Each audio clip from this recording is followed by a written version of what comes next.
మనిషి మానసిక శక్తుల్లో ముఖ్యమైనది సృజనాత్మక శక్తి.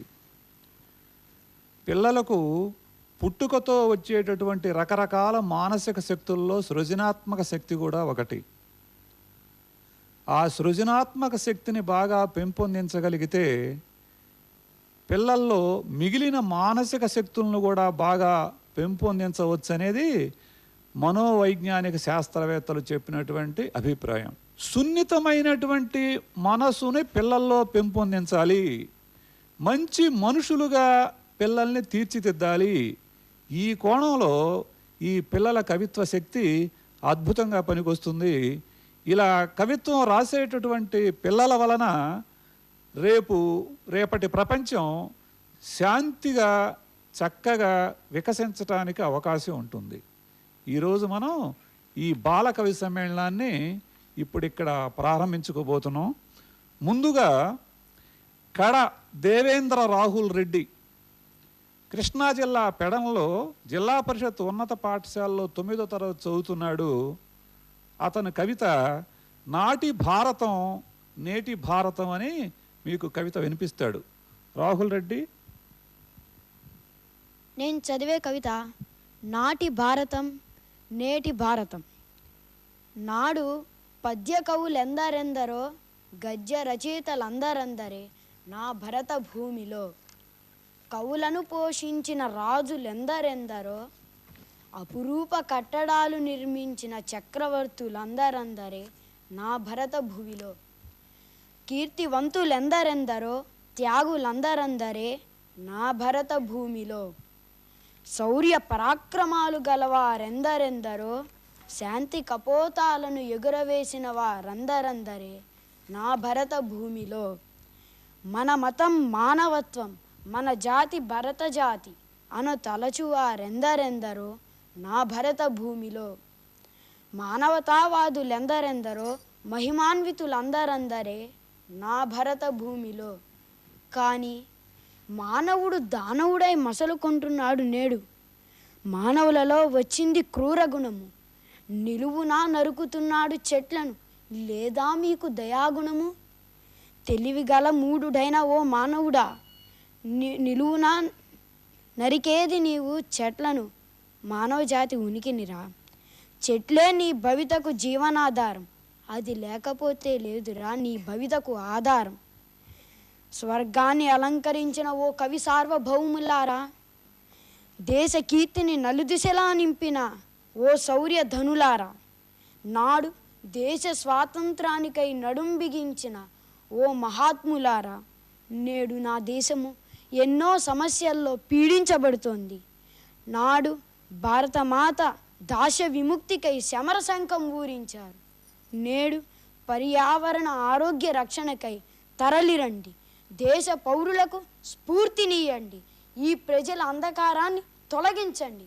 పెద్దవాళ్ళ కంటే కూడా చాలా జాగ్రత్తగా ప్రపంచాన్ని పరిశీలించాడు. స్వతంత్రం వచ్చి 60 సంవత్సరాలు అయినా కానీ ఇంకా మన దేశం రావాల్సినంత గొప్పతనం రాలేదు. దానికోసం ప్రజా ఉద్యమం రావాలంటున్నాడు రాహుల్. అభినందనలు. ఇప్పుడు దొడ్డి శివప్రియ మచిలీపట్నం జైహింద్ ఉన్నత పాఠశాలలో 10వ తరగతి చదువుతుంది. నవ్వు ప్రపంచ శాంతికి మూలం, అది ఆ అమ్మాయి కవిత పేరు. నేను చదువుతున్న కవిత నవ్వు ప్రపంచానికి మూలం. నవ్వుతూ బతకాలి, నవ్వుతూ చావాలి.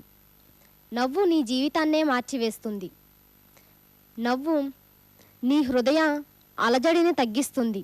ముఖానికి అందం నవ్వు. మనిషికి ఉంది నవ్వు, పువ్వుకు ఉంది నవ్వు. ప్రతి మనిషికి ఉంటుంది నవ్వు, పువ్వుకు కూడా ఉంటుంది నవ్వు. ప్రతి జీవికి నవ్వు ఉంటుంది. నవ్వు లేని జీవి ఈ లోకంలోనే లేనే లేరు. నవ్వు ఒకరిని మురిపించాలి కానీ బాధించరాదు. నవ్వు నీ మనోవేదనల్ని తగ్గిస్తుంది. నవ్వులోనూ బోలెడు రకాలు ఉన్నాయి, పువ్వులోనూ బోలెడు రకాలు ఉన్నాయి. నవ్వు పువ్వులు అవ్వాలి. నవ్వులను పెంచుతుంది. పువ్వు కూడా నవ్వుతుంది. చిరు పెదవుల నుండి జారే నీ నవ్వు సంతోషంగా నవ్వాలి. బిగ్గరగా నవ్వితే తప్పు. చిన్న చిరునవ్వు నవ్వితే ఒప్పు. నీ పెదవి మీద నుండి జారే నవ్వు చిరకాలం ఉండేటట్లు చూసుకో. కన్నుల కొనలలో నుండి జారే నవ్వు కన్నీరు క్షణికంగా మార్చుకో. ఆమెని కన్నుల్లో ఉంటుంది నవ్వు, ఆశలు రేపే ఆయువు నవ్వు. ఇప్పుడు సయ్యద్ సలీమా మచిలీపట్నం జైహింద్ ఉన్నత పాఠశాలలో 10వ తరగతి చదువుతుంది. ఈ పాప కవిత పేరు స్త్రీమూర్తి. ఆడది ఆది పరాశక్తి. తల్లిగా జన్మిస్తుంది, భార్యగా కలిసి ఉంటుంది, కూతురుగా ఆదుకుంటుంది. ఓర్పు ఆడవారికి వరం, సహనం మెరిసే ఆభరణం. అడగకుండానే వరాన్ని ఇస్తుంది దేవత శ్రీమూర్తి. ఆడది లేనిది సృష్టి లేదు, సృష్టిని పుట్టించిందే ఆడది. అంతరిక్షంలో కూడా వెళ్ళి విజయాలు సాధిస్తుంది ఆడది. తనకు కోపం వస్తే శపిస్తుంది, ఆనందం వస్తే ఆశీర్వదిస్తుంది. అందుకే ఓ పురుషుల్లారా, స్త్రీలను ఆనందంగా ఉంచండి, మీరు ఆనందంగా ఉండండి. మీరందరూ సుఖంగా ఉండాలంటే, ఈ దేశంలో ఈ ప్రపంచమే సుఖంగా ఉండాలంటే ఆడవాళ్ళని గౌరవించటం మగవాళ్ళు నేర్చుకుంటే ఆ శాంతి, ఆ కీర్తి, ఆ పుణ్యం, ఆ ప్రాభవం అంతా కూడా ప్రపంచానికి వచ్చి ఈ ప్రపంచం చాలా గొప్ప ప్రపంచంగా తయారవుతుంది. అందువలన స్త్రీమూర్తులను గౌరవించండి అని చెప్పి పాప చాలా బాగా చెప్పింది. ఇప్పుడు ఎర్ర పవన్ కుమార్ మచిలీపట్నం జైహింద్ ఉన్నత పాఠశాలలో 10వ తరగతి చదువుతున్నాడు. ఈ అబ్బాయి కవిత పరుల కోసం అంటూ కవిత వినిపిస్తున్నాడు. నేను చదివే కవిత పరుల కోసం. వెలుగునిచ్చే ఉదయాలు ప్రేమమయ జగత్తుల కోసం, వెలుగును పరిచే ఉదయాలు మానవతా విలువల కోసం. పువ్వు పుట్టింది పరిమళించడం కోసం, చెట్టు ఉన్నది నీడనిచ్చేటందుకు కోసం. దేవుడు తెలివితేటలనిచ్చింది వినియోగించుకోవడం కోసం. సైనికులు ఉన్నది మన దేశాన్ని రక్షించడం కోసం. నవ్వు పుట్టింది హాస్యం కోసం. మహాత్మా గాంధీ పుట్టింది మన దేశానికి స్వాతంత్రం తేవటం కోసం. నక్షత్రాలు ఉన్నవి ప్రకాశించడం కోసం. వర్షాలు పడేవి పంటలు పండడానికి కోసం. చంద్రుడు ఉన్నది వెలుగునివ్వటం కోసం. తల్లిదండ్రులు ఉన్నది పిల్లల బాధ్యతలను నెరవేర్చడం కోసం. ఆపదల్లో ఆదుకునే స్నేహితులు ఉన్నారు నా కోసం. ఉపాధ్యాయులు ఉన్నది విద్యార్థులకు చదువు నేర్పడం కోసం. విద్యార్థి ఉన్నది చదువుకోవటం కోసం. విద్యార్థులు ఉన్నది చక్కగా చదువుకోవటం కోసం అనే అంశం దగ్గరకు తీసుకొచ్చి కవిత ముగించాడు. చాలా మంచి కవిత వినిపించావు అబ్బాయి. ఇప్పుడు దివి శ్రీనివాస ప్రసాద్ కృష్ణా జిల్లా పెడన గ్రామం నుంచి వచ్చాడు. జిల్లా పరిషత్ ఉన్నత పాఠశాలలో 9వ తరగతి చదువుతున్నాడు. ఈ అబ్బాయి 2 కవితలు చదువుతానన్నాడు. ఇదేనా నాగరికత అనేది ఒకటి, ఒకరికి ఒకరు అనేటువంటి 2 కవితలు చదువుతాడు. చదువు అబ్బాయి. నేను చదివే కవిత పేరు ఇదేనా నాగరికత. పుల్లలన్నీ తెచ్చి పదిలంగా కడుతుంది పక్షిగూడు. బొరియలు తవ్వి భద్రంగా గుడ్లు పెడతాయి కొన్ని జీవులు. అనుకూలమైన చోటు చూసి పిల్లల్ని పెడతాయి కొన్ని జంతువులు. కానీ మానవజాతి మాత్రం కన్న ఆడపిల్లల్ని పాడుపడ్డ బావిలో పడేస్తున్నారు. మరొక కవిత ఒకరికి ఒకరు. మా అమ్మ నాన్న తోడు నీడలా ఒకరికి ఒకరు. నేను మా తమ్ముడు ప్రేమగా ఒకరికి ఒకరు. నా తరగతి స్నేహితులు అందరికీ అందరు. మేనత్తలు మేనమామలు ముచ్చట తీర్చే బంధువులు. ఆంధ్ర రాష్ట్ర ప్రజలంతా తెలుగు బిడ్డలే. ఆంధ్ర రాష్ట్ర ప్రజలంతా తెలుగు బిడ్డలే. ఒక్కడిగా నేనుంటానంటే ఆనందాలన్నీ దూరమే.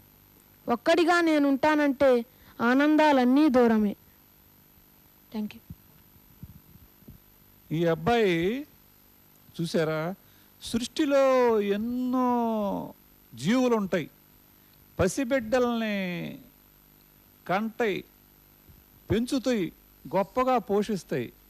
కానీ మరి సంస్కారం ఉన్నటువంటి మానవులు ఆడపిల్ల పుడుతుందంటే ఆ ఆడపిల్ల పుట్టకుండా రకరకాల మార్గాలు అన్వేషిస్తున్నారనేటువంటి ఆవేదన పడుతున్నాడు. మరి ఇక్కడ కాకతాళీయంగా స్త్రీలను గురించి మాట్లాడుకోవడం ఎక్కువగా జరుగుతుంది. స్త్రీలను గురించి మనం కీర్తిస్తున్నామంటే సగం ప్రపంచాన్ని కీర్తిస్తున్నట్లు అది కూడా కాదు. ఎందుకంటే స్త్రీ లేకపోతే ప్రపంచం లేదు కాబట్టి ప్రపంచాన్ని మొత్తాన్ని కీర్తించినట్లే. చాలా ఇంకా ఒకరికొకరు కూడా కలిసిమెలిసి జీవించాలనే చక్కగా మంచి సందేశం కూడా చెప్పావు బాబు. ఇక ఇప్పుడు ఊటుకూరి శశిశ్రీ పెడన జిల్లా పరిషత్ ఉన్నత పాఠశాలలో 9వ తరగతి చదువుతుంది. ఈ పాప కూడా మహిళా శక్తిని గురించే కవిత చదువుతానని పట్టుబట్టి ఉంది.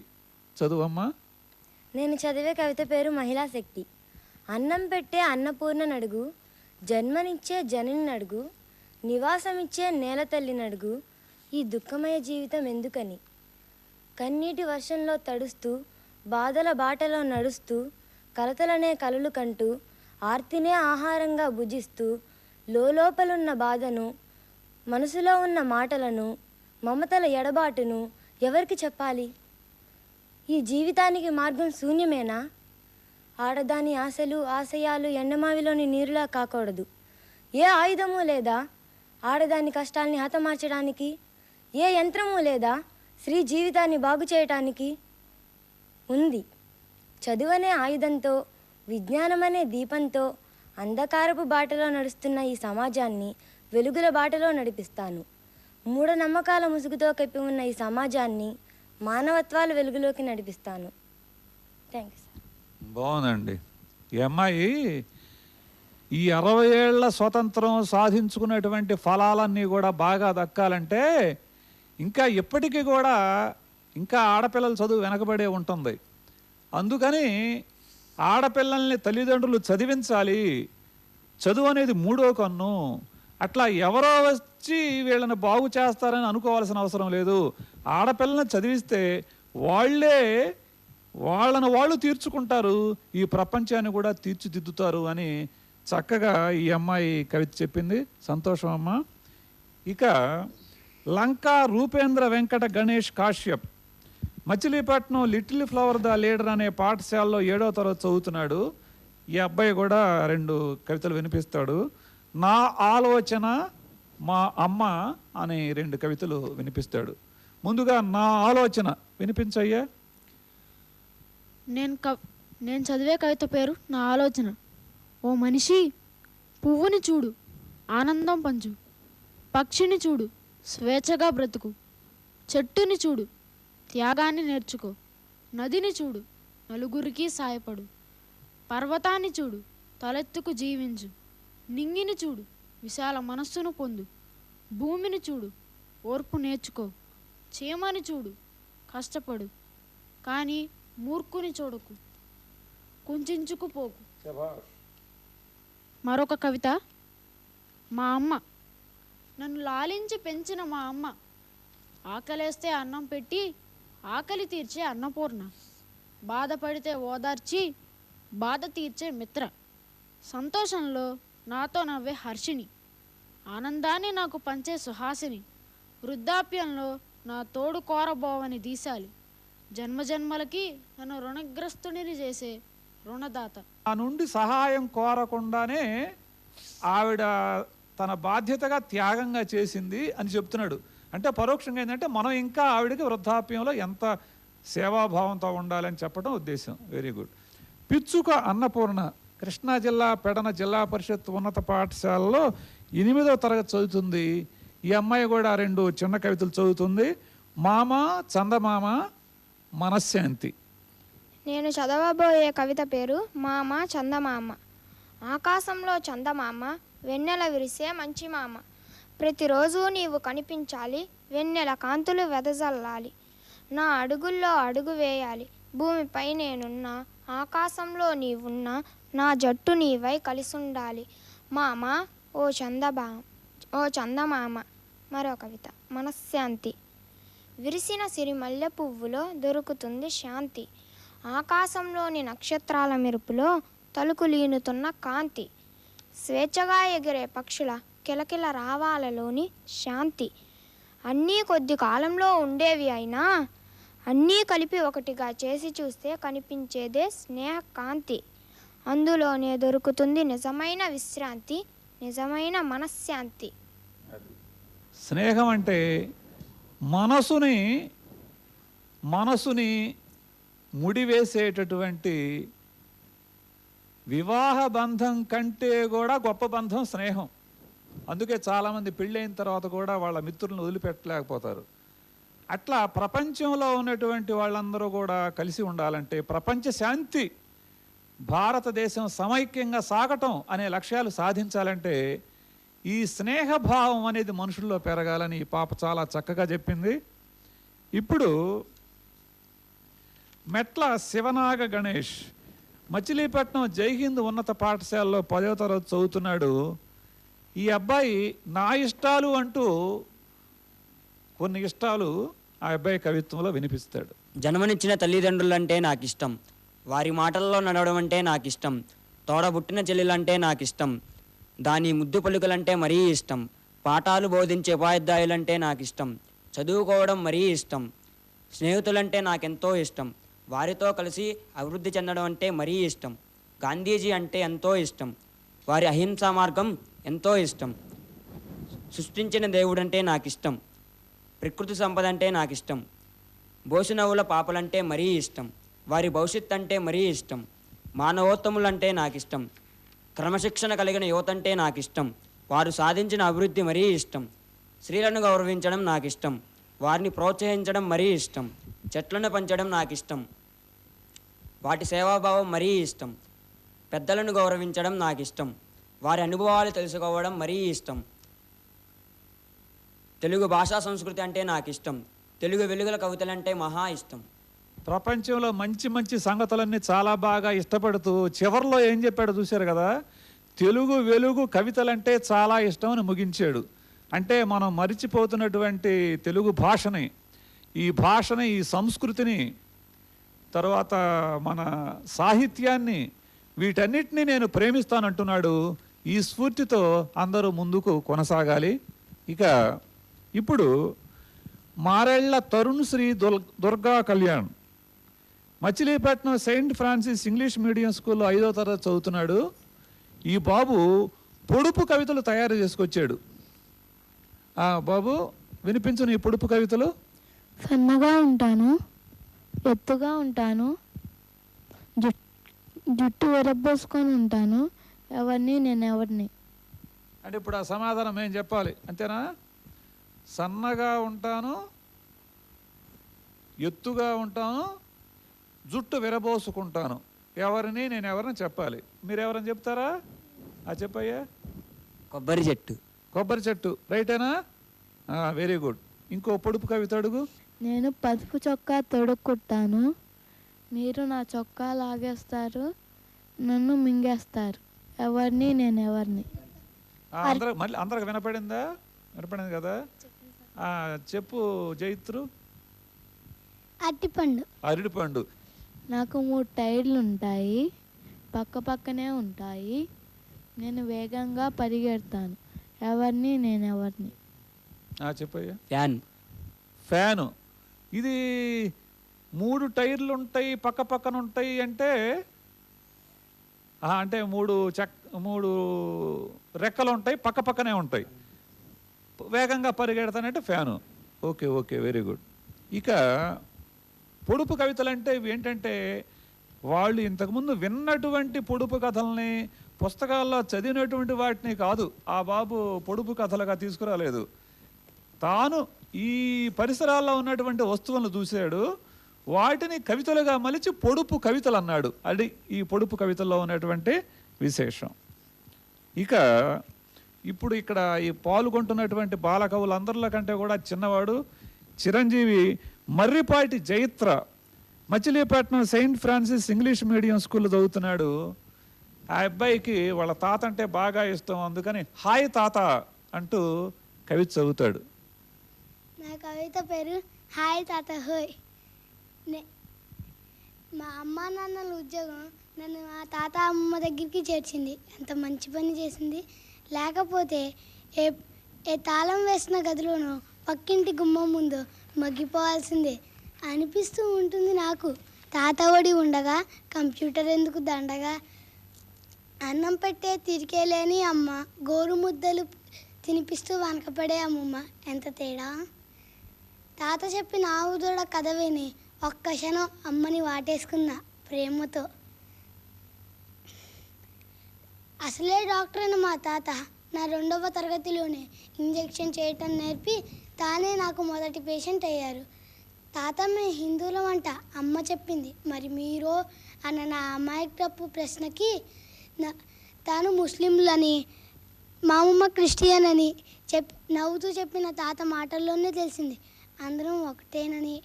తాత బొజ్జలోకి దూరి వినే కథల్లో పక్షులు, పెద్దలు, పేదలు, అమెరికా, సుందరయ్య, ఎన్ని కబుల్లో.